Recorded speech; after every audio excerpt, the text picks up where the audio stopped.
Welcome to Red Shoes Speak. I'm Lisa Cruz. And I'm Tom Clifford. Lisa, what's our topic today? We are going to talk about the little snafu going on with Versace and their Facebook page. Oh, Versace and Facebook. Let's bring us up to speed.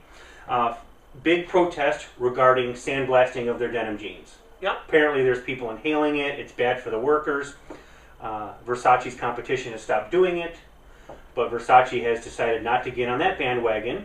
And there was a considerable amount of protest on their Facebook page. Yep. And then Versace decided to delete all those posts and then lock down their Facebook page so people couldn't comment. So the Facebook page is still up. Facebook page is up.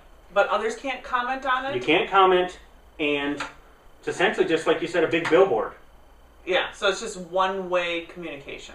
Very stupid. Very dumb. That's the antithesis of social media, which is supposed to be right, engaging with your customers, that sort of thing. So they've killed the transparency, so that there's no accountability whatsoever. We can say whatever we want, and they were just basically puking it out to you. Yeah.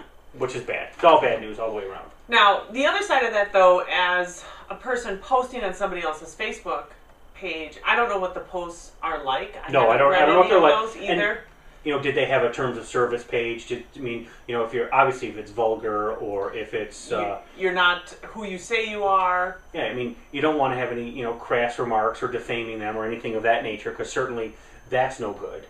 But as one comment in this article says, if you can't take the heat, get out of the kitchen. They need to. I think deleting the post isn't addressing the issue. Right. Somebody from the communications, their PR arm, whoever, should en masse say, you know what, we're hearing everything, this is what we're going to do about it. Or this is why we're not doing anything about it. At least state your point. Don't just delete and act as if it didn't happen. Right. And then block everybody from commenting. Commenting, that's the richness of the tool. And that, again, goes back to the tenets of social media. It's your consumers, your audience, they're defining brands today. So all these people are defining the Versace brand. Right. And it's just kind of interesting to me that companies more and more, who isn't on Facebook or using social media, but when it gets hot, then people freak out. I think it's the adversity shows how you handle it. For example, the Allegheny County Airport had an issue where things were getting hot between two people, and instead of deleting it, they actually made a discussion area in their Facebook page and said, hey, it's important, we're going to move it over here because it's really not on the topic of everything else that was going on. Yeah, I liked that. I thought that was a cool approach. That's a great outlet. Then I'm thinking, of course, about Gap and how they listened, after they changed the logo and all of we had the Gap logo, Gap logo issue. It certainly pays to listen. You look at General Mills, what they're doing with Cheerios and how they're listening. They're actually taking their banner ads and saying, which one do you like better? Yeah. People are voting on it, and the one that the people picked did 30% better in their placement than any other banner ad that they've ever used.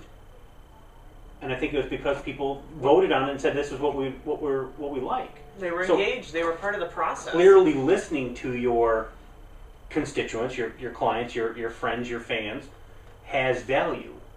Turning them off, I don't know. Angering. I know we've always said, bad press is still good press. We've said that before because people are talking about it, but I don't know about cutting them off on Facebook. I don't know if I like that or not. Right. I don't know. That sends a bad message. How do you turn it back on, and how do you explain it? That's what the other part of this, I'm thinking about is when would you turn it back on? Right, are they just going to say, okay, we're just going to wait until the storm blows over, and then we'll go back to it? What's the purpose of a Facebook page if it's just one-sided? And then they're getting all this media coverage, editorial coverage on top of it. So it just keeps compounding the problem. It'll be interesting to see how that turns out if they actually do stop doing this process with the jeans. And it may go to show, did they have a crisis policy? Exactly. Because we've talked about that before. You need to know before it happens. You can't, at the heat of the moment, come up with your plan. You have to have that in place beforehand so you can kind of grab it and act upon it. Did they have that? And was that just a knee-jerk reaction? Oh, we'll just shut it off and start deleting. Right. And I think that happens a lot more often than we'd like to think. Right. So let us know what you think about Versace and shutting down their Facebook page to an open dialogue with their target audience. Pound Red Shoes Speak to be part of the discussion. I'm Tom Clifford. I'm Lisa Cruz. Thank you. How are you, Lisa?